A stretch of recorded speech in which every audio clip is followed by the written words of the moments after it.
on 15th February 2024, Lord. The operative part of this order at page number 11.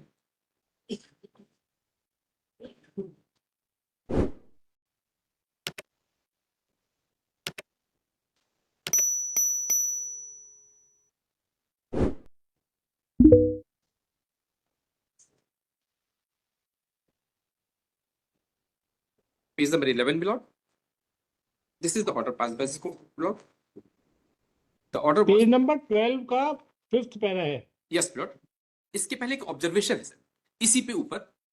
Supported the stand taken by the respondent in their reply, but I am not convinced with the same. And in view of the provisions of the policy quoted here above, the petitioner's claim can be reconsidered as her father is not a member of regular establishment, and as per the provision of the policy, dependent of the deceased employee cannot be debarred to get the benefit of compensate appointment.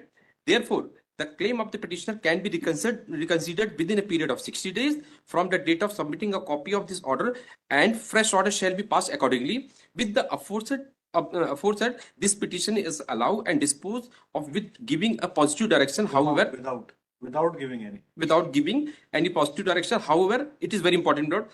It is made clear that the claim of the petitioner cannot be denied on the same count on which it has already been considered and rejected. And what has done, my lord? Again, they have rejected on the same ground. Same ground. अब मैं बता रहा हूँ कि order क्या था. नहीं, ये क्या है? ये लड़की है. जी हाँ. वो रेगुलर स्टाफ नहीं थी. नहीं, इनकी माँ नेताजी सुभाष चंद्र बोस में सर्विस करती थी. वो एक्सपायर हो गई. उनकी अपनी माता की जगह हमने उनको पद नियुक्ति के लिए आवेदन दिया, तो इन्होंने हमारा आवेदन ये कहते हुए खारिज कर दिया. हमने एफिडेविट भी दिया कि हमारे परिवार में कोई सर्विस नहीं करता है. इन्होंने ये कहते हुए हमारा आवेदन खारिज कर दिया कि आपके पिताजी है वो शासकीय सेवक है.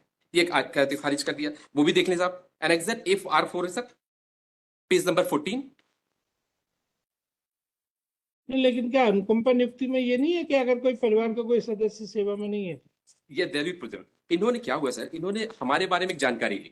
पहले तो एक आवेदन हमारा खारिज कर दिया कि आपके पिता शासकीय सेवक है, कहां से सोर्स मिला, सेवक है, नियमित है, नहीं है, कोई जानकारी ली, खारिज कर दिया. फिर जब हमने कंप्लेंट पिटीशन से लगाई तो इन्होंने हमारे पिता के विभाग को एक लेटर लिखा कि सतीश डहरिया जी के बारे में बताइए, शासकीय सेवक है कि नहीं है. पेज नंबर 37 देख लेंगे sir with the folding. I am requesting page number 37.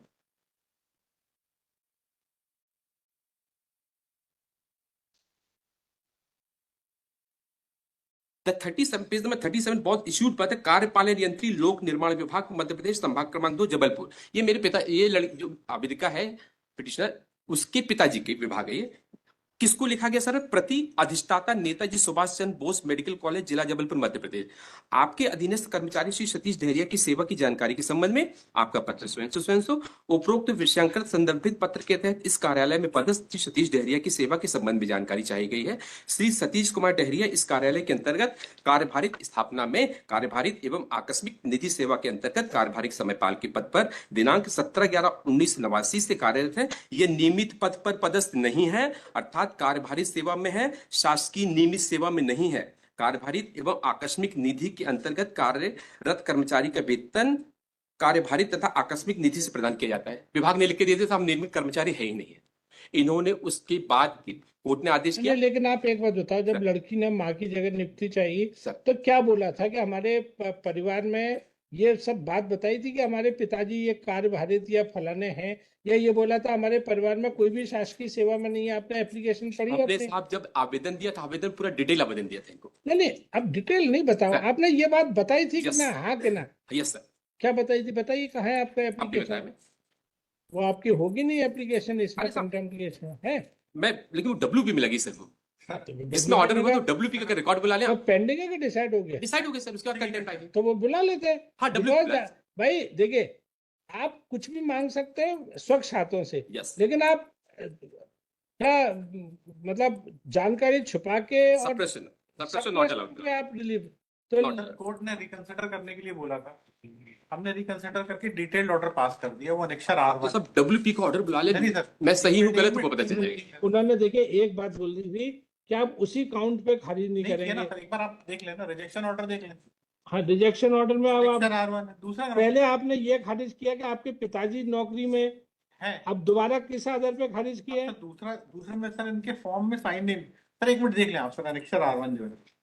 हाँ, क्या फॉर्म में साइन नहीं है?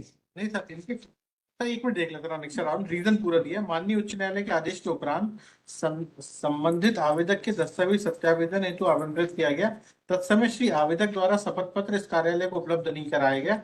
छानबीन के दौरान पाया गया कि कुमारी आराधना डहेरिया द्वारा इस कार्यालय को अनुकंपा नियुक्ति हेतु आवेदन प्रस्तुत ही नहीं किया गया। दस्तावेज सत्यापन के दौरान पाया गया जो हस्ताक्षर आवेदक द्वारा स्क्रूटनी प्राप्त प्रारूप में किए गए थे वे अनुकंपा नियुक्ति के आवेदन पर किए गए हस्ताक्षर से भिन्न है। पूछताछ पर पाया आपकी गया बात सही है, आपने पिता शपथ पत्र नहीं दिया है और जो बाद में दिया है नहीं ठीक है वकील साहब। WP बुलाले साहब, WP बुलाले, उसमें सब है।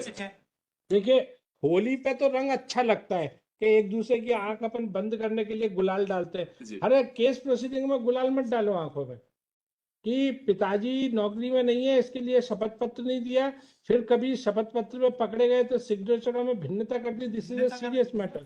तो आप पार्टी से ले लें कि बोले आप पार्टी से बोले कि देखो ऐसा नहीं हो कि ज्यादा पाने के चक्कर में वो ये सोने की कुल्हाड़ी है, चांदी की कुल्हाड़ी है, लोहे की कुल्हाड़ी है, तीनों नहीं मिल जाए और वो कौन से वन देवता तुम्हें और ढक्कर दे दें वो उसमें नदी में।